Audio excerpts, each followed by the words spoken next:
Olá, professor. Bom dia, boa tarde ou boa noite, dependendo do horário que você estiver vendo aí o vídeo. Eu sou o Pedro Delamura e vou estar apresentando aqui o nosso projeto. Nós somos o Grupo B. Os integrantes são o Edgar Henrique, Guilherme Cavalante, Guilherme José, Guilherme Narciso e eu, Pedro, né? Então, o nosso projeto aí, ele é sobre uma aplicação web que vai utilizar de machine learning para avaliar melhor o desempenho de jogadores de futebol. Aqui está o nosso logotipo, gerado por inteligência artificial também, e o nome que nós definimos aí, o Soccer Scout. Então, para começar apresentando aqui, seguir aqui o roteirinho do relatório do projeto, né, seguir ele na ordem.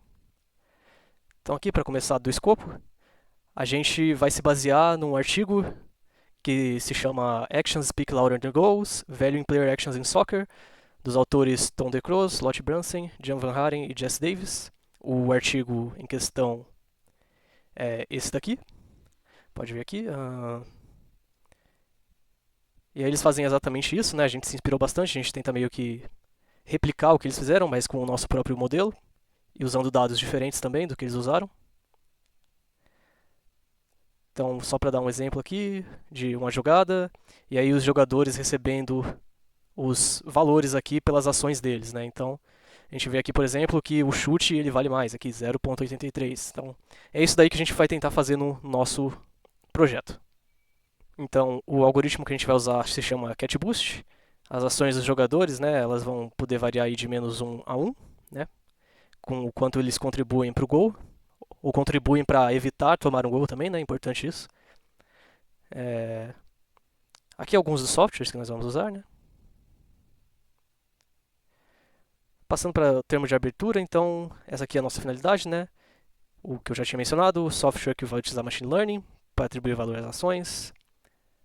Então, nós vamos verificar também se jogadores bons vão receber, né, scores melhores. Nós precisamos de uma grande quantidade de dados, né, sobre partidas de futebol, poder de armazenamento e processamento. Aqui alguns riscos, né, de regulamentação sempre, serviços já semelhantes, até mesmo o artigo já existente, né.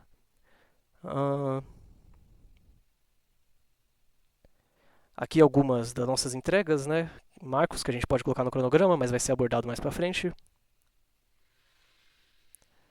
Algumas partes interessadas aqui, que são os principais potenciais clientes, né, do projeto, clubes, olheiros independentes, analistas de desempenho, enfim.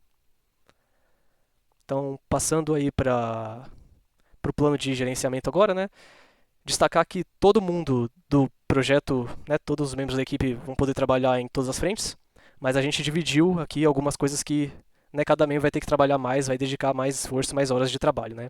Então, o Edgar aqui ele vai trabalhar aqui no pré-processamento, criação do modelo e o pós-processamento dos dados.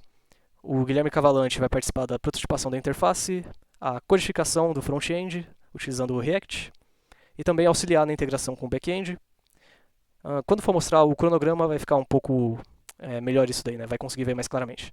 O Guilherme José ele vai fazer a codificação do back-end, a criação do banco de dados a partir do modelo entidade de relacionamento e auxiliar na integração também.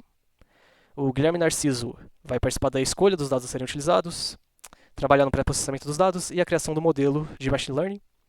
E eu vou também na escolha dos dados a serem utilizados, criação do modelo, entidade de relacionamento do banco de dados e também a prototipação da interface. Mas como eu já havia mencionado, né, todo mundo vai estar ajudando todas as áreas, todas as frentes. Chegando aqui na declaração do escopo, né, bastante eu já mencionei anteriormente. Então aqui algumas das entregas, né, a gente vai ter que o pré-tratamento dos dados provindo de APIs de análise de jogos de futebol, que no caso é o StatsBomb que a gente utilizou. Então, aqui está o site do StatsBomb, né? A empresa deles contém dados de diversos esportes, né? Milhões de dados, milhões e milhões de dados.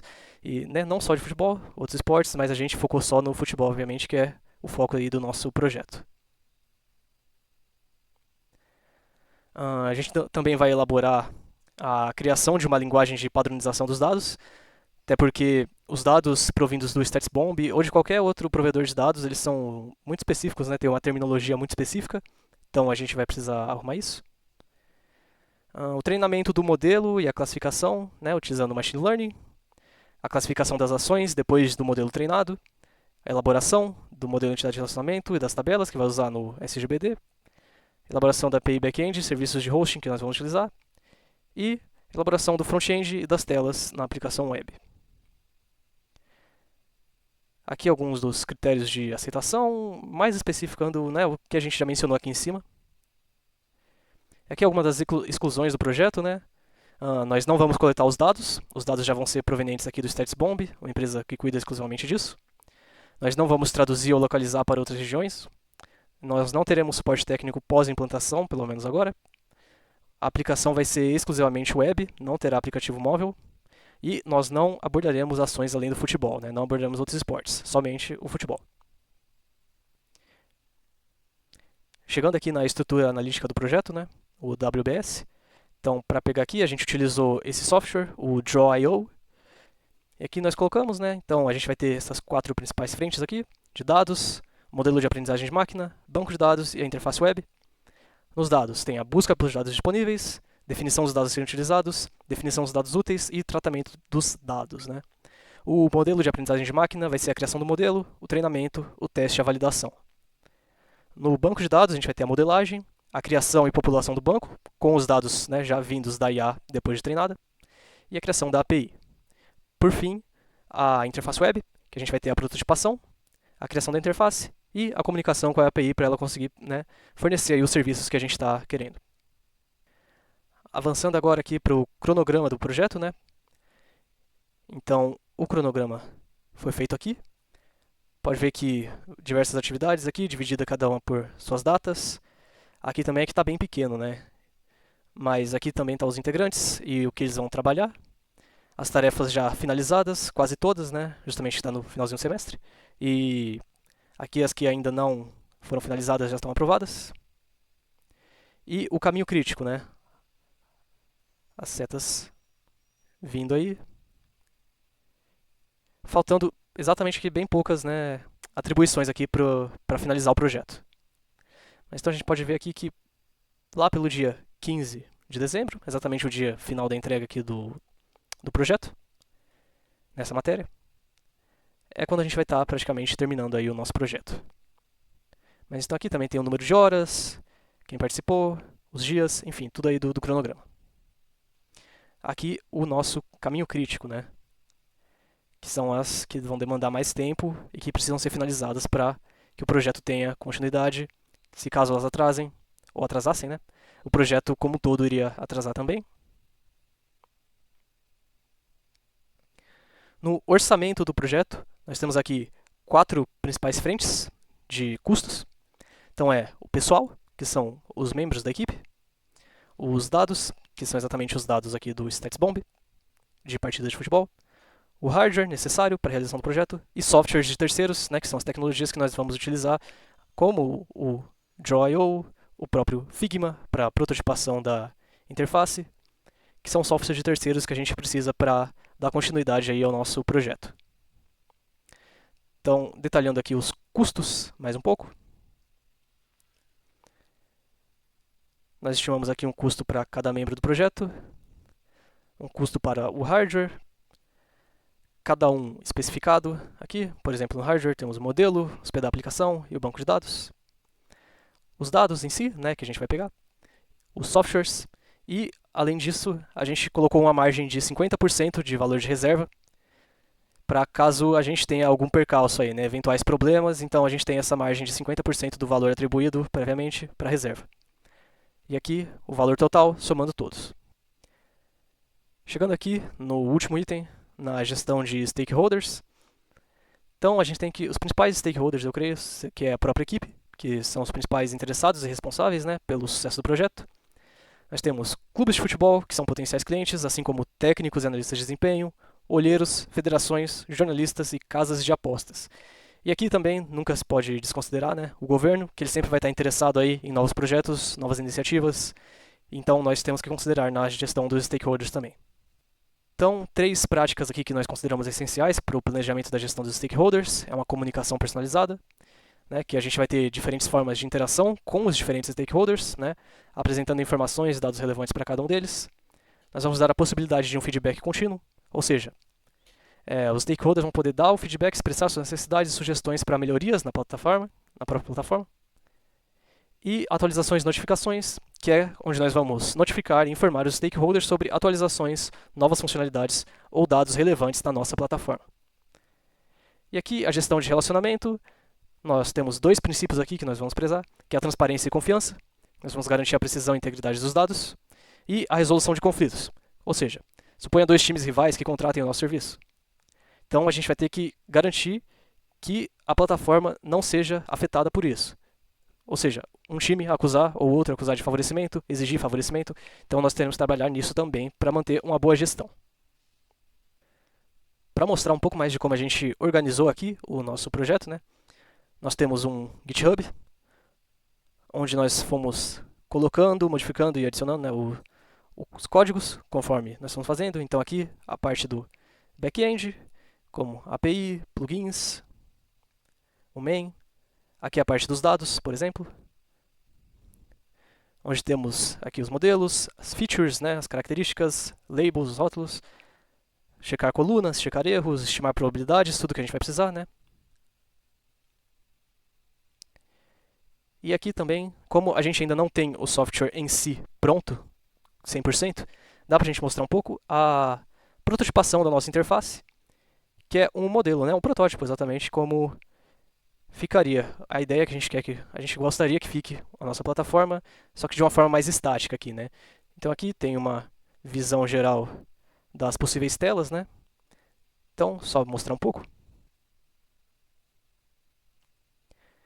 Então, aqui a ideia é onde nós teríamos um login, um sign up, voltando aqui para home. A gente teria aqui as redes sociais da plataforma, uma tela que vai falar sobre a técnica utilizada, uma tela que vai falar sobre o geral assim do trabalho, né? E aí as principais funções, que é de comparar jogadores, que esse é o foco do nosso trabalho, né? O desempenho deles. Então, tem a comparação coletiva, onde vai ser gráficos e tabelas, comparação 1 contra 1, onde você vai poder selecionar dois jogadores e comparar eles. E aqui o exemplo, que é onde eu vou mostrar, que a nossa ideia é a seguinte, né? Vamos ter filtros para você poder escolher. Então, diferentes ligas, diferentes países, diferentes posições dos jogadores que você quer comparar, idades mínima e máxima, confirmaria. Depois ele geraria um gráfico com o número médio das ações do jogador em 90 minutos e o valor médio da ação do jogador. Ou seja, quanto mais distante da origem do gráfico aqui, mais produtivo é o jogador, teoricamente. Aqui uma tabela com dados fictícios, né?